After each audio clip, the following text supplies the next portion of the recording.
Dylan, hi. What's up? How are you? Well, you're the one that's been running around at 9,000 miles an hour. So it's soccer and lacrosse. Yeah. What sports am I missing?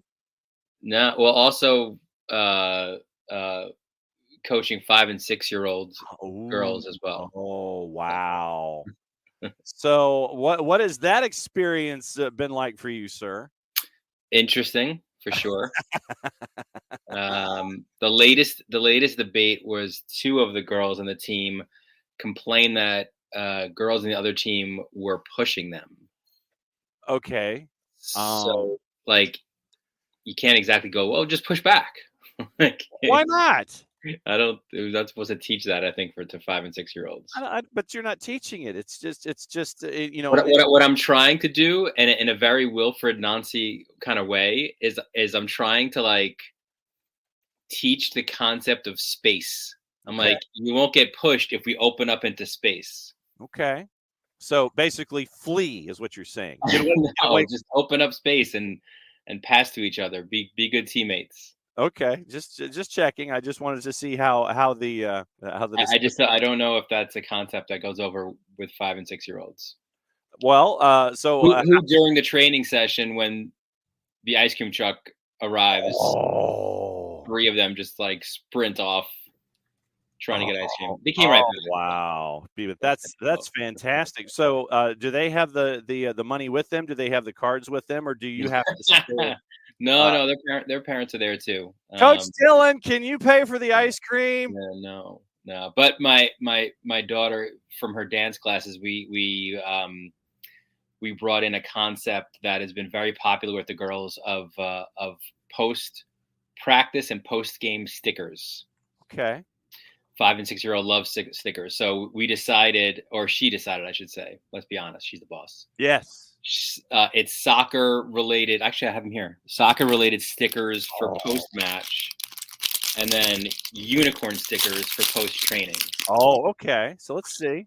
So like, here's one of them. Let's see. I can show you a little There girl you go. there. Okay, got it. It's weird too because a few of this, like, it was just random stickers that I bought like off Amazon. So one just says like Croatia, and one says the NASL. So I was like, okay, I'm not gonna get. So now I have to like kind of go through them. Just be like, I don't want some random girl. Like, why did I get a Croatia sticker from Coach Dylan? I don't understand. So I was able to retrieve the impact. Okay, so yeah, we hosted a WPSL event on Friday night where we were unveiling the new jersey for one of the local teams, and so they put up with me and Maddie, and we did not destroy the building or the facility that we were at, and so as a thank you, they gave us jerseys and stuff, and so there's and here's one of the post training. Oh, okay, so unicorn Pegasus with wings kind of deal. Yeah. Yes, Del. They did give me a jersey. And you want to know who still hasn't? Birmingham Legion. Yeah. Jay Heaps, Birmingham Legion. Yeah. Maddie's got a thing against Birmingham Legion because she's got a beef with Jay Heaps because Jay and Maddie had a bit of a discussion where when we did a remote in Birmingham, it was like, okay, so Maddie loves the new Lady Electra jersey. And so Jay's like, yeah, I'll get you one.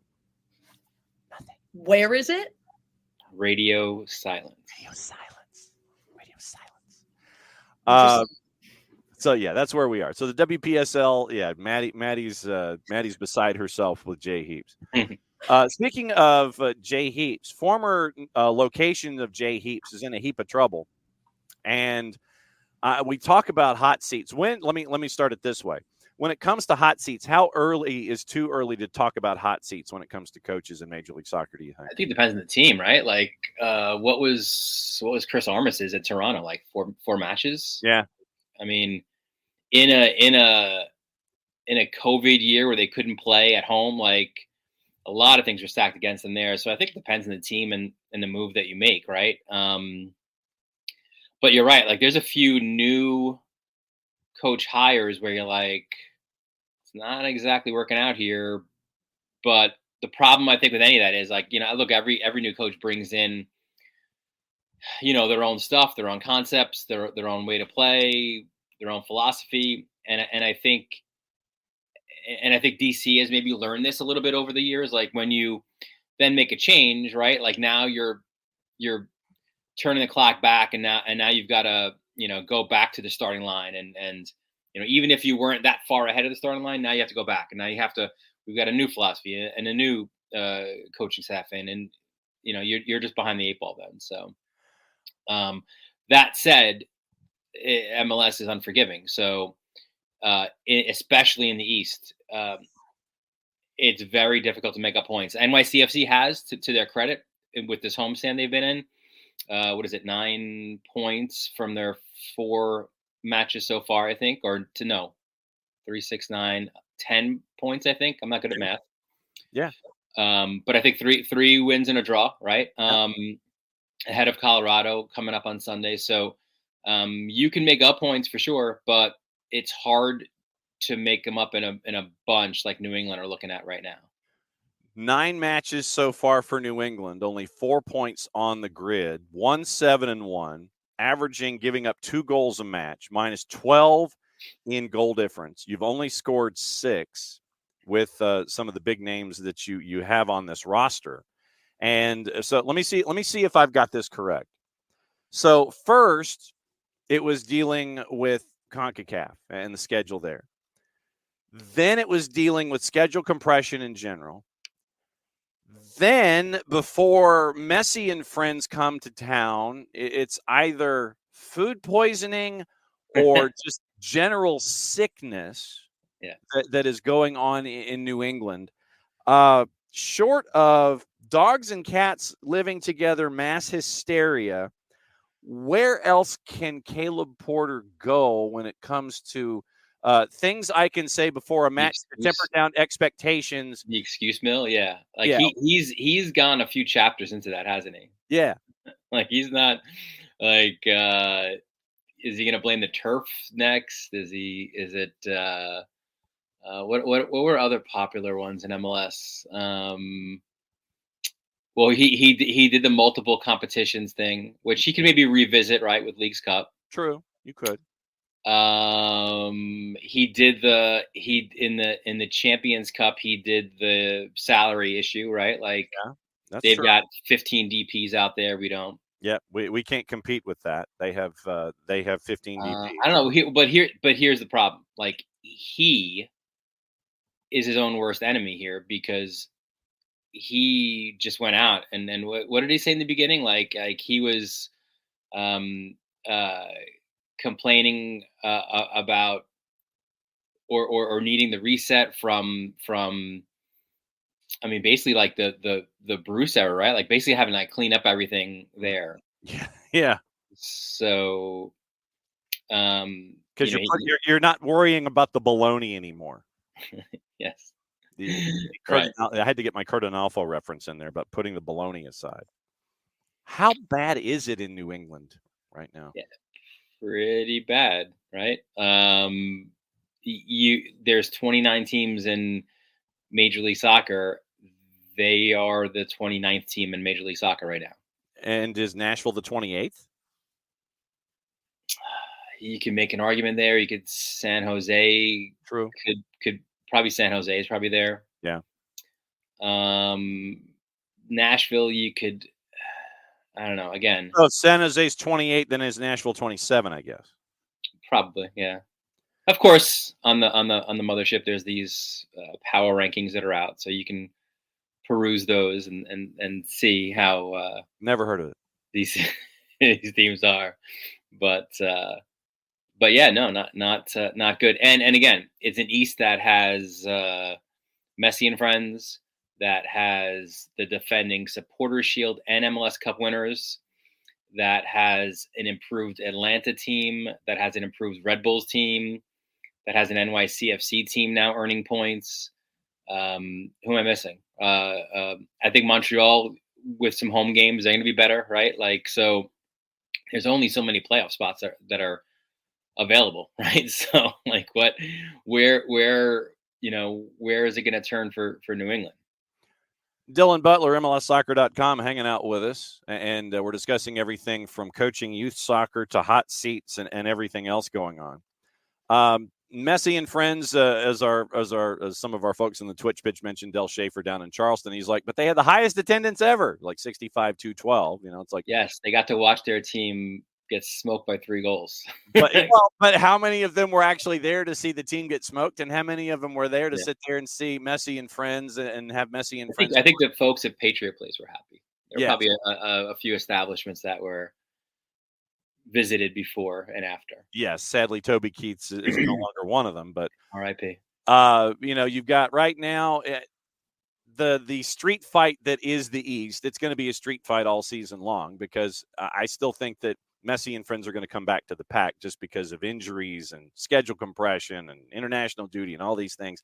They're in their early season sprint. They're gonna come back to the pack. Yeah, they're not made for the Shield. I don't think they're made for their tournament quick hit situations like Leagues Cup, or we thought Champions Cup, but certainly MLS Cup. Yep. And so right now in the East, it's Cincinnati, or otherwise known as Philly Light, I guess. Oh yeah, Philly too. Sorry, guys. I didn't mean to. Although Bedoya's got a few words to. Yeah, he does. Well, and Gazdag had a few words last night, apparently after the redo and the 3-2 loss, where it was like this was the worst half we've ever played since I've been here. About that first half where it was an awful giveaway, and Raul Ruidiaz puts it in the back of the net. That's got to be fun to like be like in Philly, because like you get the sense. Look, we've been around teams where it's super buttoned up, no information goes out. We're not negative about anything, guys. Everything, if it's not positive, then it's just we're not going to be negative. And like Jim Curtin's talked about buying beer and pizza for the guys after a clean sheet, and like it just has this really fun feel. It feels like like it's just whatever you want to say it. Have it out in the locker room, have it out in the press. It's just wild. Well, I mean, there's no, and I think that the press appreciates that kind of openness, because 100%. It's not your standard 20-second soundbite where you drop in at least a cliche or two, and you open up the cliche handbook and you go down to like page 8 and you play right. The follow your cliche adventure that you have when it comes to your sound bites. Play it one game at a time. Yeah, that. And you see, and that's the thing, is that you could sit there and it's like, we're ready for the challenge, but we are going to take it one game at a time, and we're really excited about the challenge that this team coming in. That was one of my favorite parts of Bull Durham, when he's teaching all the cliche quotes when he's about to go to the bigs. Mm-hmm. So who's it? Ray Ann? Did you hear that song, Ray Ann? Jesus. I mean, it's great to have that honesty, but do you really want that kind of honesty all the time, I guess, is the question that you're staring at. Yeah, it's hard to kind of turn that faucet off, it seems like. True. And because of that, I wonder, after last night, apparently there was a conversation. So Rich has said that Andre Blake may or may not have said that he wants to leave Philadelphia this morning. So, is this, and this is running it back? Is it running it back one too many years in a row? I thought so. I thought that was the case. They were another team too that you gave them that Champions Cup leeway in the start, but then the way that they exited that competition, yes, I understand they didn't have a loss, but they had a lot of ties, right? Like it wasn't like they were setting records for early season wins or anything. And again, this was the talk in the off season, right? Like, listen, we're running it back. These are our guys. So this was supposed to be that breakout year, and obviously not the case to this point. They're akin. Mm-hmm. In this Stanley Cup playoff season that we're in. Oh, maybe, I don't know. Maybe they're not like the big spenders like the Maple Leafs are, but they're almost akin to that, right? Like, where if you don't get that success this year, like, are we just blowing this up? Winnipeg? Are they akin to Winnipeg, you're saying? Yeah. Maybe. Because Winnipeg's got, they've gone right up against the cap. So Curtin is bonus. Yeah, so Curtin is Rick Bonus, and where if you're up against the cap and everybody knows that you've got to do that, but you've also got to sell out your building and get your season ticket holder base back because you ain't filling out your building. It's one of the smaller buildings in the NHL, and if you're not filling out your building and you're up against the cap, something's got to give. Yeah, fair. And so Winnipeg was the first team that popped into my head. Constantly trying to bang the door down, always competitive, and they just, for whatever reason, they can't quite get over the hump. And so that's why I was thinking it might be Winnipeg. So, but I just felt in the desperation to win this year mode. Yeah, that's similar to what the Maple Leafs are looking at. So you're staring at a team in Philadelphia running it back one more time, and Jose Martinez is getting run around like nobody's business. And so he's got issues at the back, and you've got folks in their early 30s, mid 30s, and they're having to face this schedule that's there. It makes you wonder about a team like Philly. Red Bulls right now, they're third here at the quarter pole, and we've seen what Emil Forsberg can bring to the table.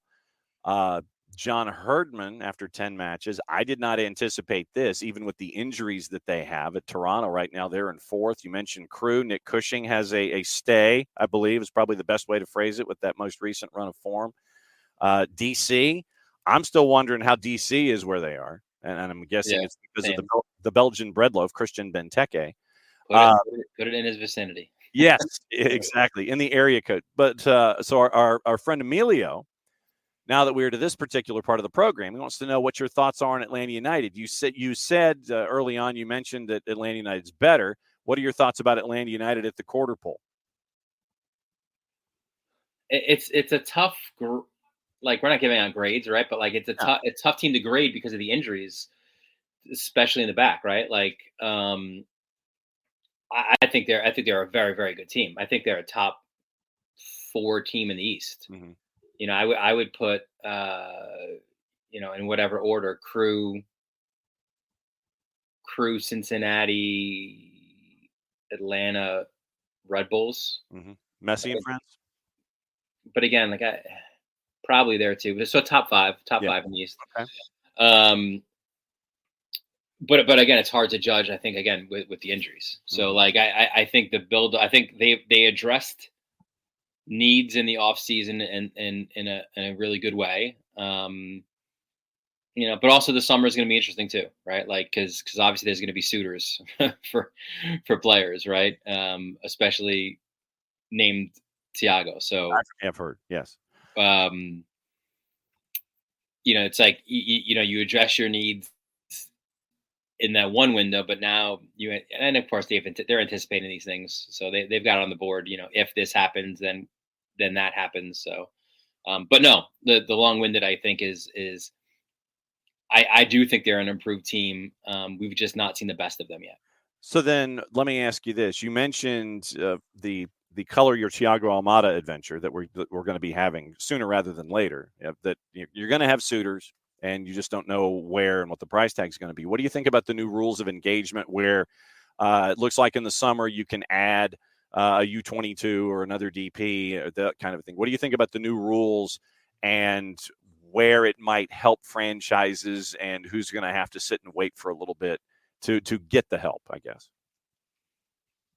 Yeah, I think, I think that's the thing about these windows, right? Like MLS, you prefer, and it's all about the FIFA calendar, right? Like MLS, you'd prefer to do your business obviously in the preseason because you have your team throughout, right? And obviously the preseason for all European teams is the summer. So, like you could lose right in the middle of your season, some obviously significant players, which has happened. So I do like that mechanism where you can replace those guys at that point. I mean, it makes sense, right? Like it just helps those teams, and MLS wants to be a selling league, and they want to develop talent. So why not make it easier on teams to be more willing to do that, right? Who do you think benefits the most, and is there somebody in that second level that you would sit there and then you wouldn't necessarily think that they might benefit from it, but then all of a sudden they'll make a move and it's like, ooh, someone who may not necessarily be a big spender, but is there somebody in like that? Is there a B+ player out there that you think could benefit more than, say, the folks that want to, open up the wallet, like Toronto, like the Maple Leafs or the Winnipeg Jets? Who do you think would be one of these low key folks that could benefit from something like this? Good question. I think some of the teams like I think Salt Lake has shown the willingness to spend a little bit more, right, than they have in the past. Colorado, another team. I mean, if you're dropping $3 million on Georgi Mihailovic for the first time in modern history, and you're helping out Chris Armas, it's like, what has Kroenke Sports and Entertainment done, and what have you done with Stan Kroenke? But I think a lot of those teams, and maybe Red Bull too, and that's another team too where they did splash the cash, and the early returns are very good on Forsberg, right? So probably those teams, but I think you're seeing more across the board of MLS. Maybe teams aren't spending like Miami, but I think we're seeing the basement rise in terms of spending, right? Like teams that weren't spending are. Or are spending more, I should say. But is Messi and our Messi and friends really spending money? Wink, wink, nudge, nudge. How'd you do? I mean, Jordi Alba and Sergi Busquets, they're only getting $1 million salaries. I mean, and of course I say that tongue in cheek. But when you look at like Messi and friends and Chris Henderson, they've got to have a massive capologist there that understands all of the rules that are the rules of engagement, because when you get X amount of dollars in AM for DeAndre Yedlin, and it is one of the goofiest figures I've ever seen for AM for DeAndre Yedlin, and then you get a player injured, you get to bring in a player on loan. You get another player injured, you get to bring in somebody else on a deal. It's like I feel like it's like that room, that office that person is in. Like you open the door and it's like that scene from A Beautiful Mind. Yeah. Where it's just like numbers everywhere on the walls. Like it's or is it like Charlie Day in It's Only Sunny in Philadelphia, where you have all the pictures and the red string going from one place to another. And it's like, if this, then this, and all these kinds of things. You mentioned spending money. LAG has spent a lot of money, $19 million on bringing in 2/3 of your protein power pack, your P3, the Rouge Paintsel and Peck, and they are crazy offensive right now, averaging a little over 2 goals a match, 21 scored so far this year. Of course, they've also given up 17, but hey, if you still outscore the guy, it's 5-4. It's fun to watch. Fun to watch, that's for sure. You're still outscoring folks, and you're taking the over in your juice boxes. That's probably one of the better plays on the board every single week, is just take your total for LAG and go over. It's just like, nah, I'll go over 3.5, and I'll set it up right there. When you look at the West right now, you mentioned RSL. How about them, huh? Sitting on top. Yeah, I mean, RSL with Chicho Arango, LAG, Vancouver with Vanni Sartini, now that he's back on the touchline, and Minnesota with 32-year-old Eric Ramsey as head coach. And Minnesota's coming here to Atlanta this weekend. Should be an interesting one. Yeah, and Reynoso will not be. Reynoso show, you mean? And they're seemingly better without him. At least in the short term. Yeah. Interesting that and like points, when you go to points per game, they're right up there at the top. Minnesota. Yeah. In the West, so 1.89. 1.89. Yeah. That's one that I don't. That's a surprise for sure. Did not have that one on the bingo card. No. And Salt Lake doing what, really not many MLS teams have done, gone to Subaru Park and took away all 3 points, right? Mm-hmm. So super impressive performance there, and love what Vancouver has done. Although on our Slack, we missed where Vanni Sartini said his favorite Italian restaurant in Manhattan was. We were trying to roll that tape back and figure that out, so we can go to there. Yeah. Oh, see. Now that's the fun part in this.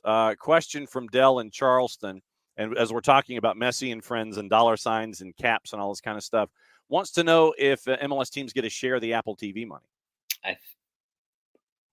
I'm not speaking as an expert or definitively, but I'm fairly certain they do.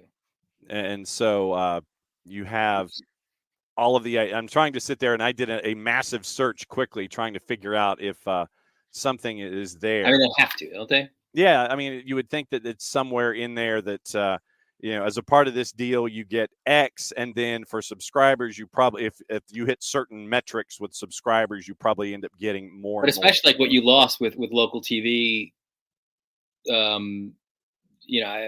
probably some teams were. I'm sure some teams were paying for that, but I'm sure a lot of teams were getting money, right, for their local TV deals. So yeah, and so $2.5 million for 10 years, and once again, both sides say that they are happy. At least they have at the end of the season, or whenever you get to kind of sit there and grab a person of import by the collar and go, hey yo,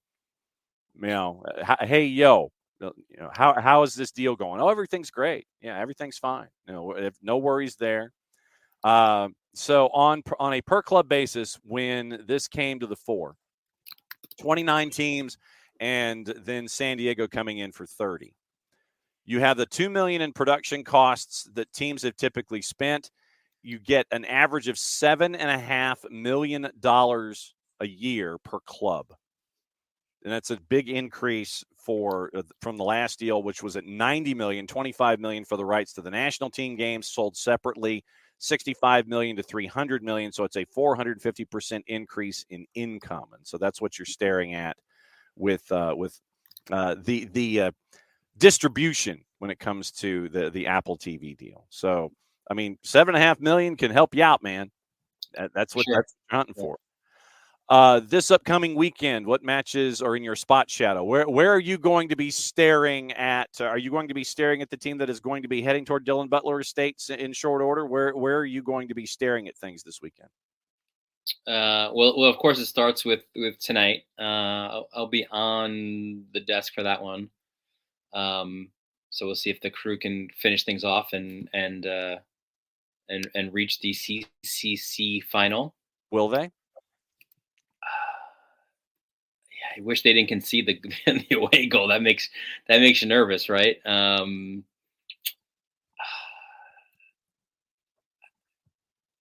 think they will.